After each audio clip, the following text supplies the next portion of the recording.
Boa noite. A suspensão do debate na especialidade da lei que cria regiões administrativas e regula o seu modo de eleição, suas atribuições e organização, revelou falta de consenso entre os principais atores políticos e demonstrou que ainda persistem muitas dúvidas e incertezas sobre a regionalização do país, também no seio da sociedade civil.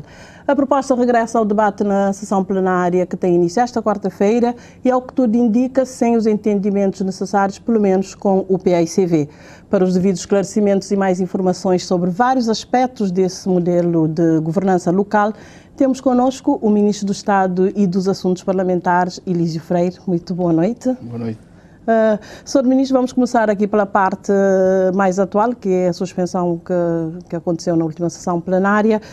Neste momento, em que condições volta o diploma para o Parlamento para ser aprovado na especialidade? Bom, o diploma volta para o Parlamento na especialidade em muito melhores condições do que estava um mês atrás. Portanto, há um mês nós tínhamos o diploma aprovado apenas na generalidade, agora já temos 5 artigos aprovados, as regiões já estão criadas, portanto, neste momento já está aprovada na Assembleia Nacional por maioria de 2/3 dos votos, ou seja, maioria qualificada dos deputados em efetividade de funções, a criação de 10 regiões. 2 regiões na Ilha de Santiago, Santiago Norte e Santiago Sul, Brava, Fogo, Maio, Boa Vista, Sal, São Nicolau, São Vicente e Santo Antão. Portanto, já estão criadas por lei. Agora temos que continuar a aprovar a lei para podermos regular, para podermos fazer o modo de eleição e dotarmos o país efetivamente de uma lei sobre a regionalização, que o Cabo Verde está a reclamar. Nós, ao longo da nossa história, desde 1990, que, por exemplo, o MPD tem a questão da regionalização na agenda, na questão da declaração política do partido. Em 1999 entra na Constituição da República, portanto fica previsto na Constituição da República, e a partir de 2014 iniciamos um intenso diálogo com a sociedade cabo-verdiana, explicando o que era, porque é que estamos a optar por um determinado modelo de regionalização administrativa, quais eram os efeitos positivos sobre as ilhas, aquilo que traria em termos de dinâmica económica e, acima de tudo, aquilo que é como fator da coesão social e do reforço da democracia e da descentralização. Sim, entretanto, portanto, neste quadro, o diploma está muito melhor do que estava há um mês e vamos, com certeza, conseguir uma aprovação. Mas depois do diploma ter sido aprovado na generalidade, com 41 votos a favor, esta era uma situação prevista ou previsível, a suspensão dos trabalhos, porque durante 2 dias só se conseguiu votar 5 ou 6 artigos dos 65 artigos. Sim, é uma situação normal num processo em que exige muito diálogo, muita negociação, acima de tudo, muito foco naquilo que é essencial, que é dotar o nosso país de uma lei de regionalização que sirva as ilhas todas de Cabo Verde. Como sabe, nós definimos cerca de 8 horas para apenas discutirmos a lei na generalidade. É uma discussão que exige muito sentido de responsabilidade daquilo que é o mais importante, e volto a reafirmar, neste momento aquilo que nos une, todos os sujeitos parlamentares mais o governo, é de longe superior àquilo que neste momento nos está a separar. E como viu, a questão mais essencial, que era sobre o modelo de governança, sobre o número de regiões, já está aprovada. Já temos 10 regiões aprovadas, cada município, cada ilha, uma região, e, portanto, a questão essencial agora é o modo de eleição, os órgãos que podem constituir a região, os poderes e as competências das regiões. Portanto, isto está tudo previsto na lei e temos todas as condições de fazer uma boa lei. Mas, entretanto, ainda existem divergências, pelos vistos. Não se chegou a nenhum entendimento neste período entre uma sessão e outra, não se chegou a nenhum entendimento, pelo menos com o principal partido da oposição. Onde é que estão as divergências? No quê que estão as divergências? Não, as principais divergências? Se reparar bem, os pontos divergentes já estão praticamente sanados, que era a questão do modo de governança. Portanto, o PAICV, enquanto grupo parlamentar, defendia que as regiões ou as ilhas que tinham apenas um município, não devia haver município, ou seja, devia-se extinguir o município e deixar apenas a região para governar toda a ilha. Nós defendíamos que não, os municípios são fundamentais, estão focados na organização e planeamento urbanístico, tem a questão da proximidade da população, tem poderes muito específicos sobre o seu território, que era preciso então ter um nível de poder superior que O poder é que era emanado do poder central, ou seja, os municípios com a regionalização não perdem nenhum tipo de poder. Volto a reafirmar. Os municípios com a regionalização não perdem nenhuma competência e nenhuma atribuição. E mais, nós vamos até mais longe. Nós queremos, concomitantemente, depois da aprovação da lei de regionalização, avançar para um novo estatuto dos municípios, uma nova lei de finanças locais e uma nova lei do Imposto Único sobre o Património e o seu regulamento, exatamente para reforçar ainda mais os municípios, para permitir com que as regiões possam, de facto, ter o seu papel principal. Qual é o papel principal das regiões? Deixa só terminar esta parte. Qual é o papel principal das regiões? Que é de planear, realizar e promover o desenvolvimento regional e de cada Mas primeiro vamos dirimir esta questão das divergências e porquê que acho que já se conseguiu algum entendimento com a UCID, mas com o PAICV não. Nós gostaríamos de saber quais são os pontos de discórdia. Já disse que há entendimento, todos já dizem que querem a regionalização, mas entretanto o consenso não se chegou ao consenso. Aqui temos que separar duas coisas. O ponto mais crítico, por assim dizer, era a questão das regiões. Número de regiões, a forma como o modelo de governança. Já há acordo, já está aprovado. Portanto, isso não há como voltarmos para trás. Já está aprovado. E depois, a questão essencial da ampla reforma do Estado, que se está a falar. O que é a ampla reforma do Estado? A regionalização é um processo de descentralização, que é uma reforma do Estado profunda. E que, portanto, deve ser encarada como um instrumento da reforma do Estado. Naturalmente, através da regionalização, vai-se para a lei das finanças regionais, vai-se para uma lei de base das regiões, que a partir dali criará todo o quadro legal e institucional para o desenvolvimento da região. Assim como nos municípios. Nós não tivemos que fazer uma ampla reforma do Estado para criarmos mais 5 municípios. Eram reivindicações das populações, era necessário, tendo em conta a dinâmica local que se verificava na altura, que determinados municípios precisavam de ver determinadas localidades ascenderem a municípios. Ninguém exigiu uma ampla reforma do Estado, porque era necessário e estava à vista de todos. E neste momento está à vista de todos. E em todas as ilhas. Nós andamos pelo país todo.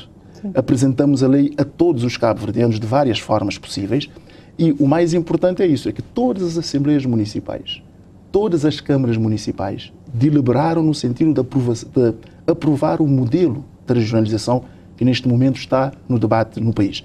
Mas portanto, o modelo já foi aprovado. Portanto, as divergências... Mas o que falta, se calhar, as divergências têm a ver com a ampla reforma... Por exemplo, é como todos nós virmos que há necessidade, claramente, de movimentarmos este copo.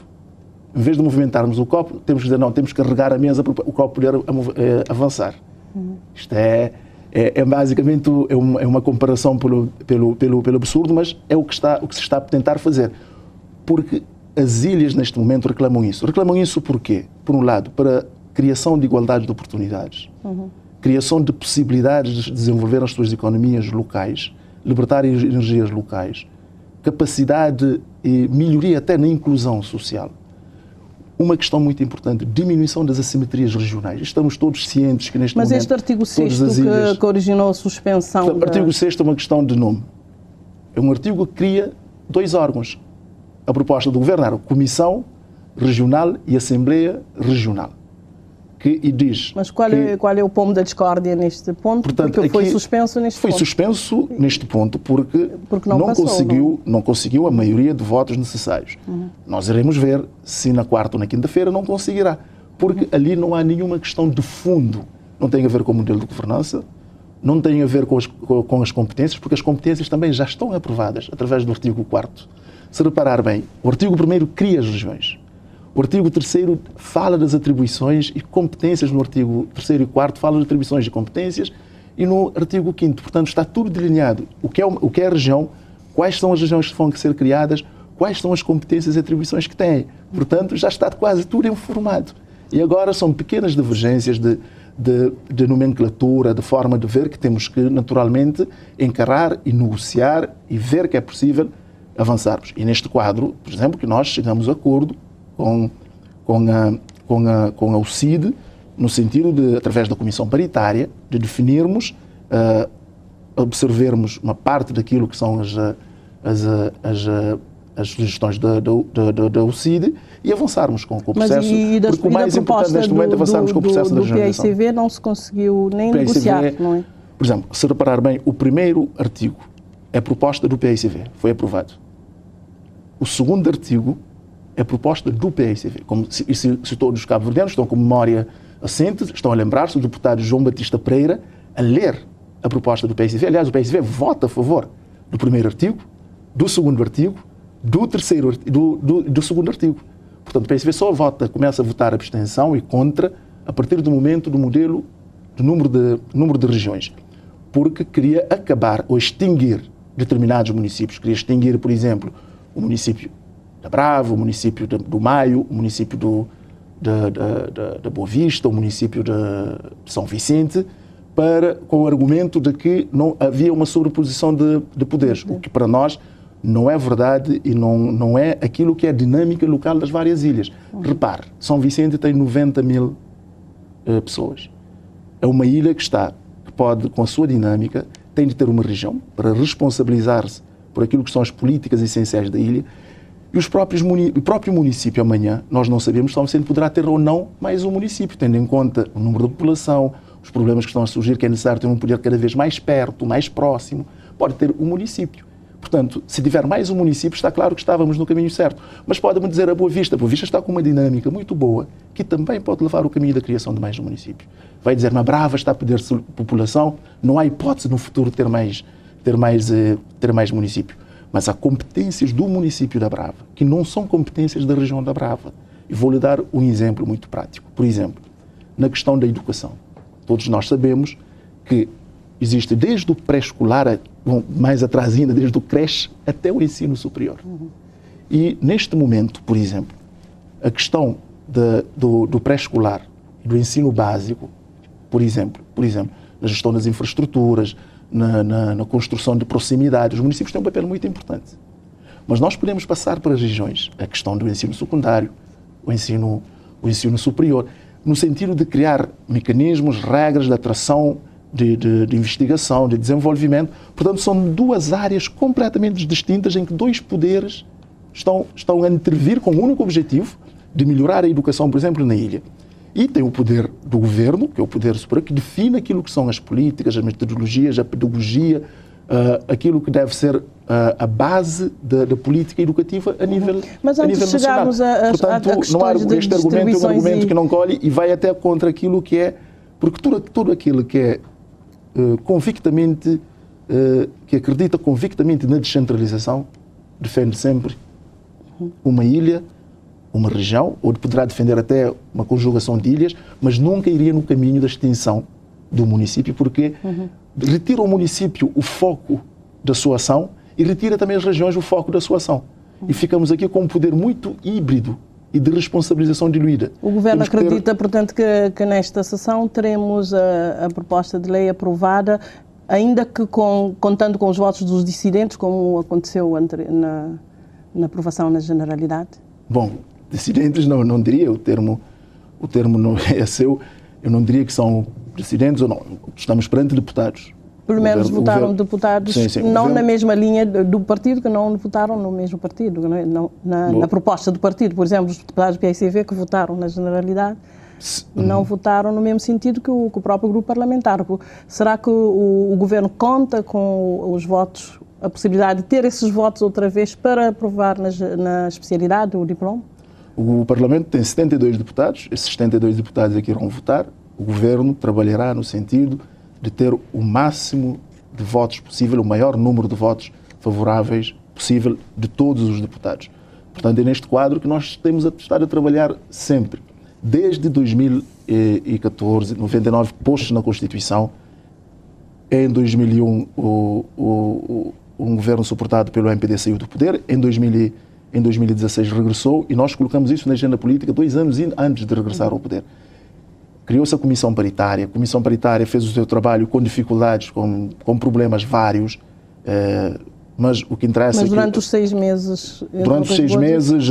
Não houve encontros? Houve várias tentativas de encontros que não se realizaram, sempre com o argumento de que é preciso fazer uma ampla reforma de Estado, sempre com o argumento de diminuir um discurso que é fácil de fazer, que é muito fácil de fazer, diminuir os deputados, diminuir o Parlamento, reduzir o Parlamento. É um discurso que cai bem no ouvido da população, mas não é um discurso que seja, não é um discurso que seja na defesa dos interesses da afirmação da democracia cabo-verdiana. Mas por que o governo preferiu regionalizar primeiro e só depois fazer as reformas? Porque o governo também está a fazer as reformas. Já criamos... Pelo menos as reformas mais amplas que abrangem o Parlamento, o governo central.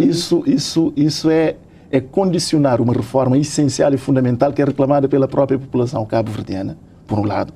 Em segundo lugar, é não compreender ou não ver, com o devido respeito, que são processos que se fazem step by step. Nós temos, por exemplo, a revisão constitucional, que está aí. Nós temos a lei do Código Eleitoral, que está aí. Nós temos um conjunto de leis de legislação que exige acordos entre os vários sujeitos parlamentares, que naturalmente pode ter o impulso do governo ou não. E neste quadro é que se fazem as várias reformas. E neste quadro é que se fazem os vários caminhos. Assim como nós não tivemos de fazer uma ampla reforma do Estado, porque a regionalização já é uma reforma profunda e estratégica do Estado, porque aproxima o poder das ilhas, dá poderes às ilhas, que são poderes que neste momento estão no poder central. É mais um esclarecimento fundamental. Não se vai retirar poder aos municípios para dar à região. Vai sair competências e atribuições que neste momento estão no poder central para as regiões. E há casos, há momentos em que a própria lei é muito clara. As zonas sombras estão muito bem reguladas. Vai-se utilizar o princípio da subsidiariedade, portanto, aquele poder que está mais próximo é que tem a responsabilidade, caso houver problemas de interpretação, através daquilo que no quadro daquilo que nós estamos a fazer em termos de convergência normativa com a Carta Europeia da Autonomia Local. Portanto, as questões estão muito claras. Aqui as opções estão claras. A opção do governo é por um modelo de regionalização governo-ilha, regionalização administrativa, uma regionalização que permite ao país ter governos ilha que possam ter capacidade de influenciar o desenvolvimento e que todas as ilhas participam no processo de desenvolvimento do país. Mas muitos entusiastas da regionalização que têm pronunciado publicamente sobre o assunto também perguntam por que tanta pressa em regionalizar sem haver um amplo consenso e as negociações estarem feitas de forma a ser uma medida que, portanto, que satisfaça a todos, pelo menos, neste caso. Bom, satisfazer a todos é quase impossível, mas a maioria, pelo menos. Eu acredito que neste momento a maioria já percebeu a necessidade. Pergunta a uma pessoa de São Nicolau, pergunta a uma pessoa que viva em Santiago Norte, pergunta a uma pessoa que viva na Ilha do Maio, ou que viva em São Vicente, ou aqui mesmo em Santiago Sul, onde está incluída até a cidade da Praia, pergunta-lhe se há necessidade ou não de maior descentralização. E o mais rápido possível. E ter capacidade de intervenção o mais rápido possível num quadro articulado a nível da ilha. E vai ter uma resposta muito clara, sim. Sim. Porquê? Porque as ilhas estão a reclamar isto. As ilhas dizem, nós queremos fazer um investimento e não temos capacidade a nível da ilha para decidir. Nós queremos que haja atração de ensino superior, que haja atração de investidor, que haja atração de eventos, que haja atração de cultura, e nós não temos capacidade aqui na ilha para decidir. Porquê? Porque este poder nos parece que está longe. O que é que nós estamos a fazer? É permitir a essa ilha ter essa capacidade. Porque uma ilha tem território, mas tem pessoas que têm idiosincrasias, que têm uma história atrás. Esse substrato que nos une a todos os cabo-verdianos é que é o nosso maior ativo e que devemos preservá-lo. Mas o resto, deixemos as ilhas terem capacidade de influenciar o seu desenvolvimento. Naturalmente, com competências que pertencem ao governo, naturalmente com recursos, naturalmente com recursos humanos, materiais e financeiros.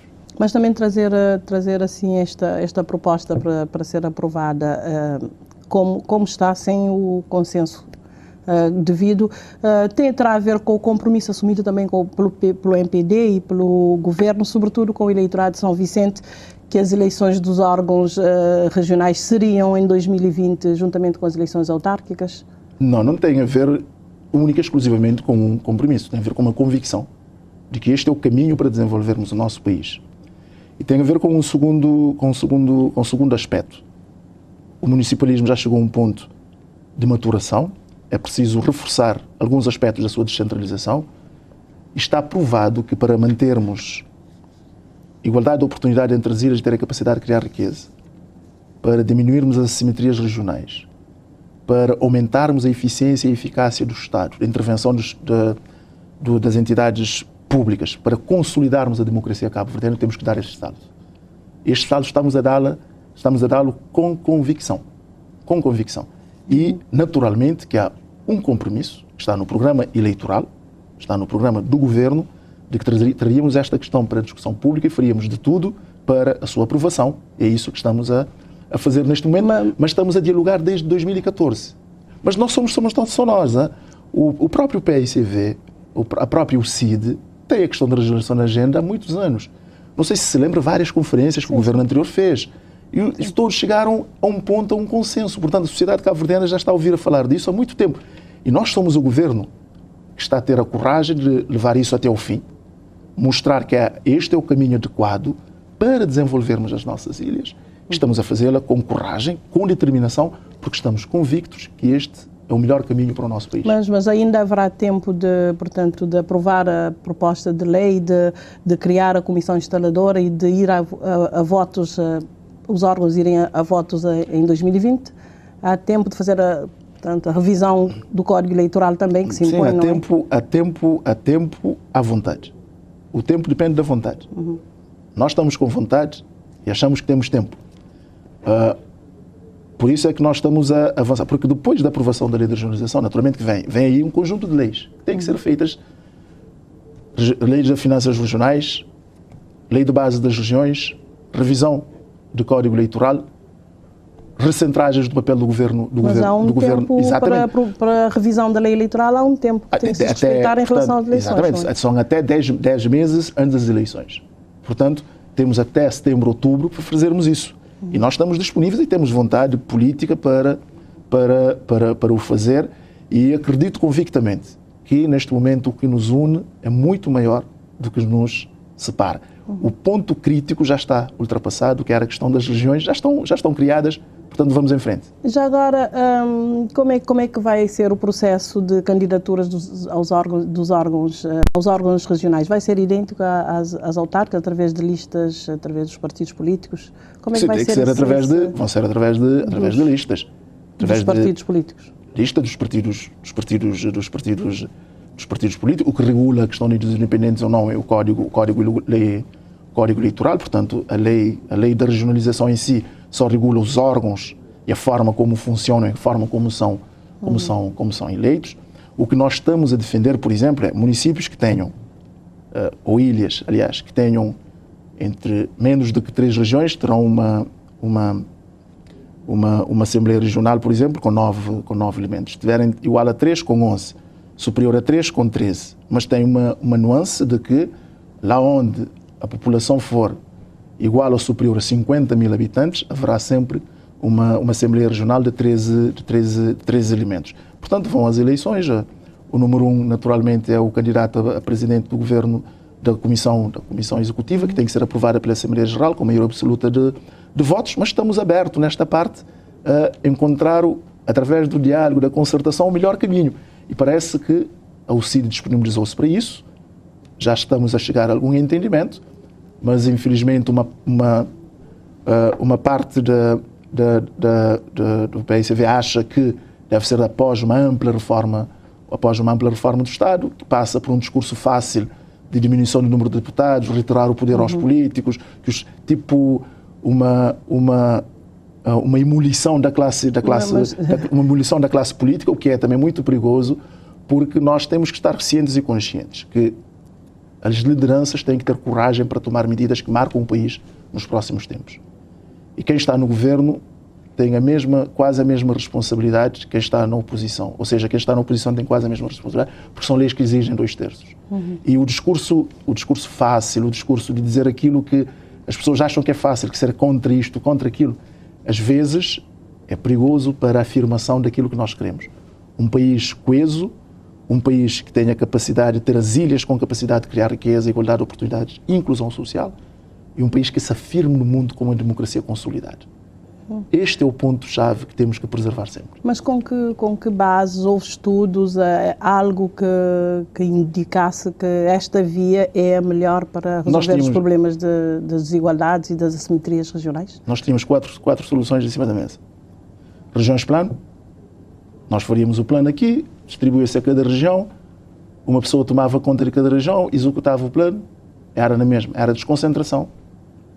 Não tinha poder nas ilhas, as populações não tinham capacidade de intervenção, porque não havia Assembleia para poder decidir nada. Segunda opção, acabar com os municípios, colocar as ilhas onde existe uma ilha ou uma região. Isto nunca foi opção do MPD nem do governo, porque achamos que isto fere aquilo que é a essência do municipalismo. Esta opção, portanto, não fora de questão. A terceira opção, regionalização política. Criar órgãos com capacidade política, assembleias políticas que podiam fazer leis. Também não é a nossa opção. Não é a nossa opção. Porquê? Porque somos um microestado, tem que haver capacidade de equilibrar e calibrar bem a legislação e permitir o reforço da unidade nacional. Governos regionais, uma regionalização administrativa, ou seja, com uma Assembleia Deliberativa, uma Comissão Executiva, que tem poderes vindo do poder central. O chamado poder também periférico, que está com o Estado, passa para o poder central, é a melhor via, porque é aquela que permite o desenvolvimento regional, é aquela que permite a cada ilha participar no processo de desenvolvimento nacional, através da planificação, através da participação nas receitas. Por exemplo, a questão das receitas.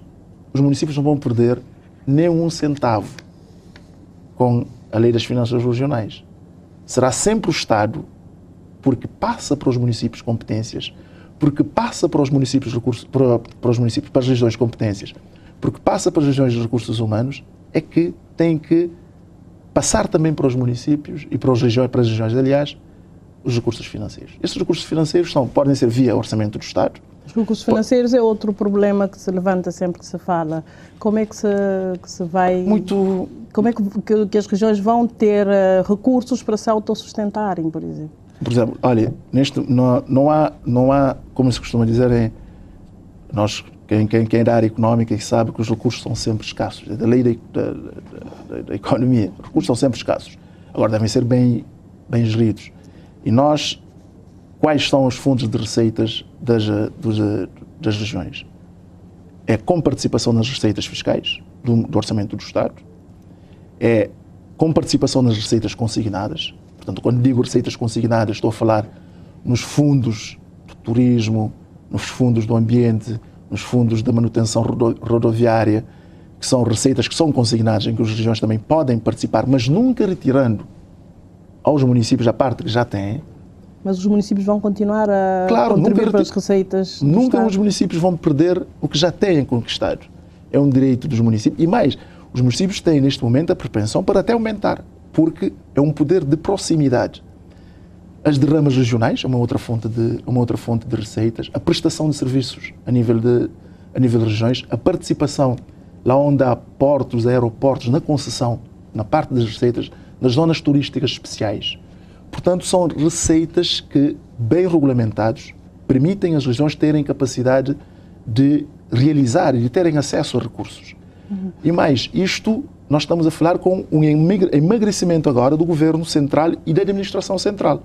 Porque se eu vou passar parte da minha competência a nível da educação para a região, a nível da cultura para a região, a nível do desporto, ou a nível dos transportes, ou a nível da habitação para a região, naturalmente que vai atrás.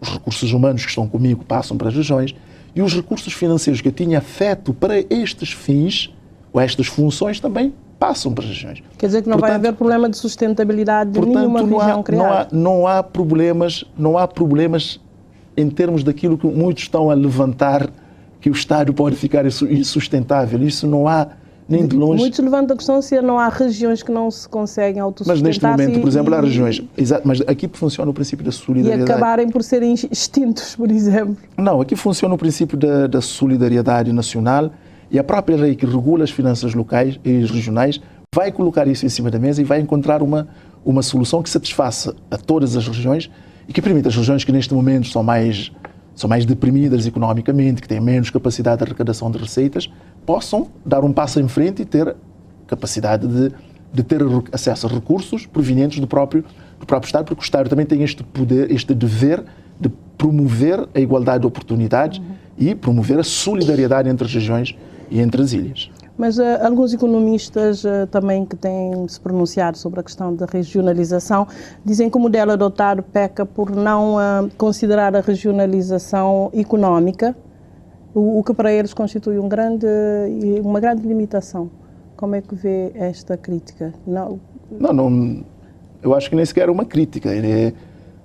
Uma coisa não tem nada a ver com a outra.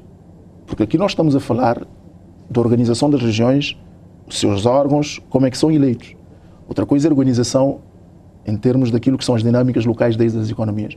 Por exemplo, o Governo já previu na lei a criação de sociedades de desenvolvimento regionais, que é uma comparticipação, pode envolver municípios, regiões, em setor privado, que criam dinâmicas de desenvolvimento daquela região e daquela ilha. Isso é o quê?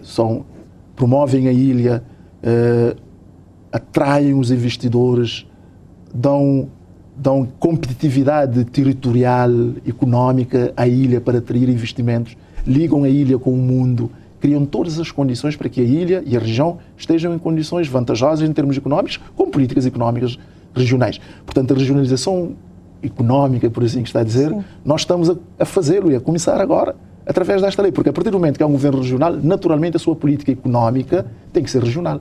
Uhum. E o governo, ao abrir a possibilidade de se criar sociedades de desenvolvimento regional, está a dar um passo importante para essa medida. Portanto, o turismo é uma área que não faz parte das atribuições a serem passadas para as regiões? Não faz, sim, faz sim. Há várias. A parte da promoção, há a parte da promoção que perfeitamente as regiões podem fazer. As regiões participam nas zonas turísticas especiais, nas receitas das zonas de turismo especial. Portanto, quase todas as áreas, as regiões têm um bocado que têm responsabilidades. Por exemplo, as regiões não terão naturalmente nunca responsabilidades, porque isso é da competência da soberania, nas áreas da soberania, a justiça, as forças armadas, ou seja, a defesa, a segurança nacional, as relações externas, as finanças.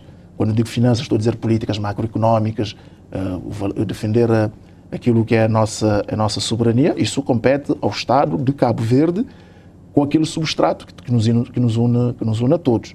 Mas, de resto, há áreas em que as regiões terão um papel muito importante, que são poderes que saem do Estado. Quando digo Estado, digo administração central, saem da administração central para as regiões, e as regiões gerem, claro, num quadro de concertação, naturalmente, com a própria administração central. Mas mesmo, por exemplo, foram criados 5 municípios em 2005, sim, foram criadas cidades em todas as sedes dos concelhos, mas isto não redundou em muito desenvolvimento para esses espaços. O que é que essa experiência de que é que poderá servir ao Governo esta experiência para ter a certeza ou não de que a experiência de regionalização nestes termos dará certo? Olha, eu faço a pergunta, vou dar a resposta fazendo uma pergunta ao contrário, né? Digo-lhe assim, hoje uma pessoa de São Salvador do Mundo, Tarrafal de São Nicolau, de Santa Catarina do Fogo, ou de Ribeira Grande de Santiago, ou de Santa Catarina do Fogo, Ribeira Grande de Santiago, Tarrafal de São Nicolau, São Salvador do Mundo, diz-lhe claramente que valeu a pena a criação do município. Porquê? Porque sentiram um poder mais próximo, têm capacidade de influenciar, e muitas estradas de penetração, acesso à água. Olha, dou-lhe um exemplo paradigmático. Ribeira Grande fazia parte do município da Praia, até 2005. Tinha uma das mais baixas taxas de acesso à água. Depois que ficou o município, essa taxa disparou. Porquê? Porque ganhou capacidade reivindicativa, criou políticas municipais próprias de apoio, assim como São Salvador do Mundo, ou então Tarrafal de São Nicolau. Portanto, esses municípios, ou estas regiões, ganharam dinâmica com a criação do município. Agora, outra coisa diferente é cumpriu-se o plano que se tinha delineado para... Sim, porque muitos desses municípios exemplo, ainda dependem das transferências do Estado para até funcionar, até para pagarem salários. Exatamente. O que é que nós temos ali?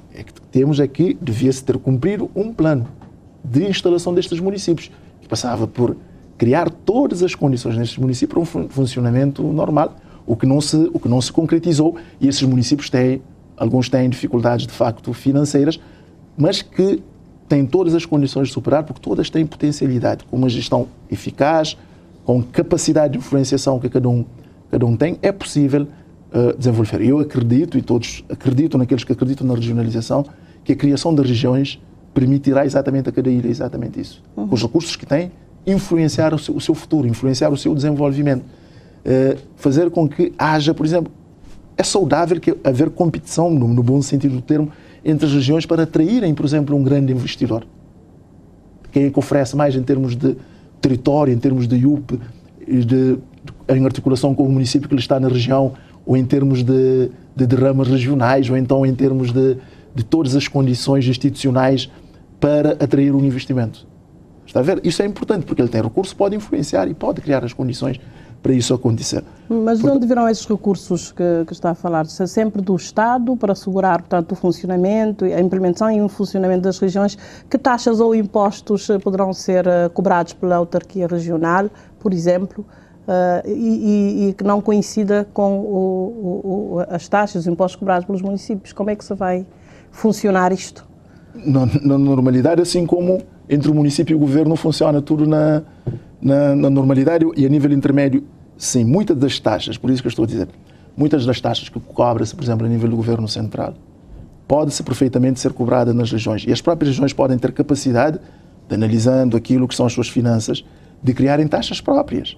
Naturalmente que tem que estar dentro de um quadro que é definido por lei. Por isso que temos que fazer a lei das finanças regionais. E é esta lei que vai definir este quadro, mas não haverá conflitos de sobreposição de competências ali, porque a lei vai ser muito clara, e a lei atual, por exemplo, entre municípios e o Estado Central e a Administração Central é muito clara, e não tem havido grandes conflitos em quem é que deve cobrar o quê. A mesma coisa será com as regiões. Nós temos que ganhar este futuro. Temos que ganhá-la com coragem, com determinação e com ousadia. Ousadia é a palavra. Porque eu vejo que muita gente acredita ou eventualmente está receosa. Nós não tínhamos receios. Isto é o caminho do futuro que estamos a construir. Talvez é para as experiências não muito boas com os municípios, porque há muitos municípios ainda que não se consolidaram. Não, mas eu acho que as experiências com os municípios não são más. Com alguns municípios. A maioria não são más. Eu acho que a grande maioria, quase todas, não são más, porque são municípios que têm capacidade de influenciar, de criar... Porque todo aquilo que é munícipe sabe hoje o que é que o seu município erra e é depois de ficar com autonomia municipal. Naturalmente, há questões outras que influenciam o desempenho do município. Isso competirá também a esta população avaliar, né? Portanto, o caminho que estamos a construir agora é um caminho seguro e muito interessante. E temos a oportunidade de fazer história. De uma forma consistente com aquilo que é da forma como construímos o nosso país ao longo dos nossos 500 anos de história, com resiliência, no cruzamento de povos, criamos uma idiosincrasia muito própria. Temos essa oportunidade agora com a regionalização. Em quanto tempo se poderá haver algum resultado desta regionalização em termos de desenvolvimento das regiões e da autossustentabilidade? Em quanto tempo poderá-se ver algum resultado? Não, mas eu acredito que é um processo que nós estamos a iniciar agora, levará o seu tempo até a sua maturação, naturalmente, mas há pequenas coisas que nós podemos ver que, se aprofundarmos, isso vai dar certo. Veja, por exemplo, as regiões sanitárias. Veja a forma, por exemplo, que Santiago Norte não tinha acesso praticamente, nas questões da saúde, por exemplo. Isto é um processo longo, e que criou-se a região sanitária de Santiago Norte, independentemente de que eu tenha criado. Até parece-me que foi criada pelo governo anterior, e que temos que ter a responsabilidade também de falar claro e ver aquilo que é o caminho que nós queremos para o futuro do nosso país. É um modelo de organização, por exemplo, que permitiu a essa população ter capacidade de ter acesso à saúde, por exemplo. Porquê? Porque o serviço ficou mais próximo. Isto é muito importante. E o facto do serviço estar mais próximo, o facto de poder se influenciar com um território que é regional, é muito, muito importante. E traz vantagens, e traz ganhos. Naturalmente que isto da regionalização, há pessoas que não acreditam. Que não acreditam na regionalização, são centralistas, acham que o Estado tem que abocanhar tudo, acham que o país só se desenvolve a partir do centro, o que é falso. Talvez o país desenvolve por algumas desvantagens em desconcentrar e não haver aquela união em termos de... Exatamente. Mas se nós não económicos, pelo menos, não é? Sim, mas se nós não desconcentrarmos e nem descentralizarmos num arquipélago, onde é que vamos fazer? O mar já nos separa. Temos que fazer quase 9 portos, quase 9 aeroportos. O mar já nos separa. Então temos que ter políticas regionais para fazer que cada ilha possa potenciar no mundo. O nosso horizonte é que cada ilha se relacione com o mundo. Claro, dentro do substrato cultural que nos é comum a todas as ilhas, dentro de uma política externa que nos é comum, de uma justiça que nos é comum, de uma política fiscal e financeira que nos é comum e de uma política de segurança que nos é comum, da saúde ou da educação. Falou em potenciar, estão identificadas as potências, as potencialidades de cada região e a sua capacidade de gerar rendimentos, isto já está equacionado? Claro, e só ver para as ilhas, a potencialidade de cada uma das ilhas de Cabo Verde é clara. Tem pessoas, território, idiosincrasia e foco. E a capacidade de tirar proveito deste? Porque, como é que vamos tirar o maior proveito? É colocar foco nas políticas para que sejam, de facto, a potencialidade seja, de facto, um valor acrescentado. O turismo no sal é uma potencialidade identificada há muitos anos. Veja agora. Há problemas... Mas há ilhas... Sim, mas há ilhas que já provaram que conseguem... Sim, mas é porque ainda ninguém está. E regiões como, por exemplo, a região de Santiago Norte, que tem muitas potencialidades. Tem muitas potencialidades, mas tem que... Mas ainda é das regiões mais pobres do país. Exatamente, é focar, não? Então, exatamente é isso. É focar e territorializar as políticas públicas. E vai ver que vai dar resultado. Se focarmos com tudo aquilo que uma boa política agrícola permite, de um turismo rural, da capacidade que se pode ter de desenvolver tecnologias nas áreas em que Santiago Norte tenha potencialidades, naturalmente que irá desenvolver uma narrativa histórica para atrair os turistas, uma narrativa histórica nas várias ilhas. E se nós temos esse potencial, agora temos que aproveitá-la, fazer as políticas públicas e territorializar, porque nenhuma política tem efeito se for no vazio e no abstrato. Tem que ser sobre um território e sobre as pessoas. É isto que nós estamos a fazer com a regionalização. Focalizar as políticas no território e nas pessoas. E vai ver que o sucesso será muito maior do que o sucesso que o país tem tido até agora e nós reforçaremos ainda mais a coesão e a unidade nacional. Porque ali todas as ilhas serão responsáveis pelo seu processo de desenvolvimento e todas as ilhas sentirão parte no processo de desenvolvimento do país. Falamos de Santiago Norte, a criação das 2 regiões na ilha de Santiago, que já está aprovada, mas gerou alguma polémica. Santiago Norte é uma das regiões mais pobres do país, sabe-se disso. Como garantir esse equilíbrio no seu desenvolvimento relativamente a outras regiões, nomeadamente a Santiago Sul? É exatamente por causa disso que se criou a região de Santiago Norte. Pela história, portanto, historicamente esta ilha teve sempre 2 regiões, desde sempre. Ouve-se falar desde as capitanias, mesmo a forma como a ilha de Santiago foi povoada, tudo isso denotou sempre ao longo da sua história 2 regiões. Isto diria, a parte histórica que justifica isso, mas também a questão social e económica. Mas a questão para terminar, mais importante é a questão de criar o equilíbrio no desenvolvimento, que não existe. Há uma discrepância grande entre o Norte e o Sul, as 2 regiões. Exatamente. Se nós tivéssemos criado uma única região de Santiago, a região mais dinâmica naturalmente absorvia completamente a região e ficava tudo como está. Ou seja, o centro continuaria por aqui. Sim. Nós estamos a fazer de Santiago Norte um centro também. Estamos a colocá-lo no centro do desenvolvimento da sua política pública. E justifica-se pela história e pela depressão económica que aquela região tem, os dados mostram isso, não estou a dizer nenhuma inverdade.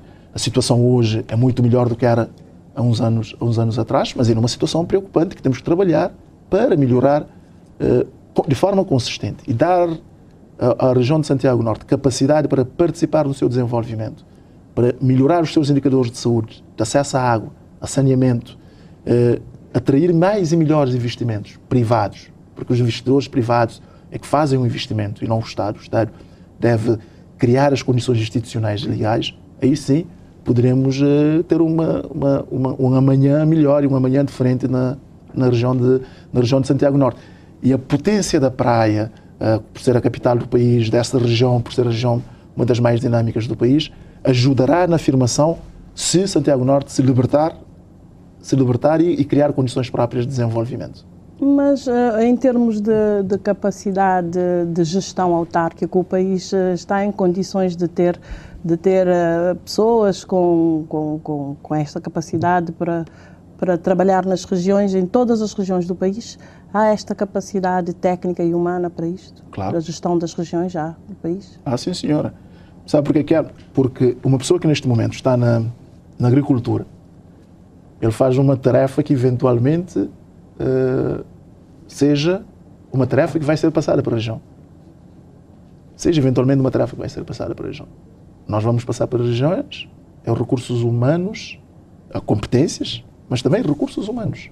Portanto, vai trabalhar para a região, para além de toda a política de formação, para além de toda a dinâmica que o investimento privado também entrará, sabendo que a região terá a capacidade de ela própria trazer investidores. Portanto, Cabo Verde tem recursos humanos suficientes, com qualidade, para fazermos a regionalização. Agora, o que nós não podemos cair no erro... O que nós não podemos cair no erro... do reforço da capacidade necessária para os municípios. Os municípios já não têm Porque os municípios, com este modelo de governança, tudo conflui naturalmente para as zonas mais dinâmicas. Mas introduzindo a questão das regiões, reforçando os municípios, introduzindo a questão das regiões, surgirão vários pontos dinâmicos. E esses pontos dinâmicos é que vão atrair os quadros, vão atrair os melhores recursos. E nós não temos que ter toda a capacidade de saber que isto é um processo que leva maturação, leva tempo, mas que é um caminho consistente, que não se deve desistir, manter o foco, porque este é o caminho que nos levará para um Cabo Verde em que todas as ilhas sintam parte. Porque manter a situação como está atualmente não é defender os interesses de Cabo Verde, condicionar isso a um discurso fácil de agradar aqueles que estão a fazer uma sanha neste momento contra os políticos ou contra a classe política também não é o melhor caminho, assim como existem políticos de grande qualidade em Cabo Verde, existem políticos medianos, existem políticos medíocres, assim como existem economistas que são excelentes, medianos e medíocres, assim como jornalistas, assim como médicos. Portanto, em toda a parte da nossa sociedade há pessoas boas, menos boas, de acordo com as características várias, não querendo aqui julgar ninguém. Sr. Ministro, nesta discussão da regionalização veio à baila a questão do Estatuto Especial da Praia. Com a preocupação com as regiões, como é que fica? Como é que vai continuar como está? A Praia ainda à espera do seu Estatuto ser aprovado ou adiado? Não. Nós, como sabe, nós colocamos no programa do Governo e na plataforma eleitoral a regionalização e o Estatuto Especial da Cidade da Praia. Colocamos sobre a mesa e não são excludentes, ou seja, é regionalização e Estatuto Especial para a Cidade da Praia, porque é essencialmente porque está na Constituição da República em 99. Sim. Porque em 99, o que é que nós fizemos? Em 99 tomamos uma opção clara, foi vamos fazer dar à praia um Estatuto Especial pelos custos da capitalidade e vamos regionalizar o país para igualar as oportunidades. E a praia, quando eu digo a praia, digo a cidade da praia, que alberga a capital do país. Portanto, tem as suas zonas, o seu território muito bem demarcado e que terá o Estatuto Especial. O Estatuto Especial não é para o município. Mas este Estatuto Especial vai sair este ano também, assim como a regionalização? O Governo tem a intenção de cumprir nesta parte da regionalização e do Estatuto Especial da Praia. Já estamos no fim, mas antes eu queria só ver a questão do mandato, que deve ser de 4 anos para as regiões, para as autarquias regiões, a coincidir com as eleições autárquicas e não de 6. Algumas pessoas propõem 6 a ultrapassar os mandatos do Governo e também da... Bom, isto está em cima da mesa neste momento. A proposta do Governo é que os mandatos sejam de 5 anos, mas há, pelas informações que me foi transmitida pelo seu líder parlamentar do MPD, poderá haver alguma alteração que pode passar para o 4º, tendo em conta os acordos com os sujeitos parlamentares, neste caso com o CID, mas o mais importante, os mandatos têm que ser suficientemente longo, quer dizer, suficientemente, o tempo tem que ter, dizendo de outra forma, tem que ter o tempo necessário para se cumprir aquilo que se comprometeu com as populações. E acredito entre 4 e 5 anos são anos razoáveis para se cumprir as promessas e fazer as políticas públicas acontecer e ter efeitos ainda na vida das pessoas e das regiões. Mas é uma questão que está em cima aberta, está em aberto. Portanto, a proposta de lei vai voltar amanhã na especialidade para ser aprovado na especialidade no Parlamento, sendo a resolução uma medida que ultrapassa legislaturas e que importa, portanto, que importância, portanto, atribui o Governo a um consenso nesta matéria que conduz a uma aprovação, se não por unanimidade, pelo menos o mais próximo possível disso. Qual é a importância que o Governo atribui a uma aprovação, pelo menos pela maioria dos deputados da Assembleia Nacional? Olha, muita importância. Nós achamos que quanto mais votos tiver, é melhor, mas isto é como diria outro, é como um jogo. Ganha-se também por 6-0, não é? Portanto, nós estamos a trabalhar para conseguir a aprovação através do diálogo. Nós gostaríamos que houvesse o acordo de todos os sujeitos parlamentares, estes mesmos sujeitos parlamentares que no passado acordaram para se fazer a revisão constitucional, acordaram para se fazer a revisão do Código Eleitoral em 2008, acordaram para se fazer a revisão constitucional em 2010, a Lei de Organização Judiciária em 2011, o acordo sobre o Provedor de Justiça, sobre os membros do Conselho Nacional de Proteção de Dados, sobre a Agência de Regulação da Comunicação Social, sobre um conjunto de Comissão Nacional de Eleições, sobre um conjunto de matérias tão importantes, tão estruturantes, que ajuda a afirmação da nossa democracia. Portanto, estes mesmos sujeitos parlamentares, com o input, neste caso, do Governo, são agora também, mais uma vez, chamados à sua responsabilidade para dotar o país de uma reforma do Estado essencial, uma reforma profunda, estratégica, que mudará a face do nosso país. E temos que ter esta consciência de que temos todas as condições de fazer isso, temos que ser corajosos, convictos e fazer um combate forte, sem tréguas, ao discurso fácil e ao populismo, avançarmos convictos que este é o melhor caminho. Porque se fosse para fazer discurso fácil, qualquer um, né, faz um discurso fácil e as consequências para o país são nefastas. Nós temos a responsabilidade de fazer o que tem que ser feito com um discurso de verdade, de transparência e de mostrar que este é o caminho que nos poderá levar ao desenvolvimento. Ninguém tem o condão do desenvolvimento, mas pode crer que nós estamos a fazer tudo para colocarmos o nosso país com esta reforma fundamental numa estrada que nos permite igualdade de oportunidade entre as ilhas, reforço da nossa unidade nacional, aumentar a eficiência e eficácia do Estado e consolidar e desenvolver a nossa democracia. E acreditamos todos. E acredita que esta semana vamos ter aprovada a proposta de lei de regionalização? Eu tenho uma forte esperança de que a lei será aprovada e os deputados são chamados a fazer história. Eu acredito que o espírito de diálogo que tem imperado até o momento vai continuar. Todos são chamados a contribuir para fazermos história. Muito obrigado, Sr. Ministro, obrigado, por ter eu que agradeço. Aceito o nosso convite. E a proposta de lei que cria as regiões administrativas volta, entretanto, à plenária esta semana para votação na especialidade, depois de algum entendimento com a UCID, mas sem consensos com o PAICV, consensos ou entendimentos com o PAICV. Nós voltamos daqui a 15 dias. Muito boa noite.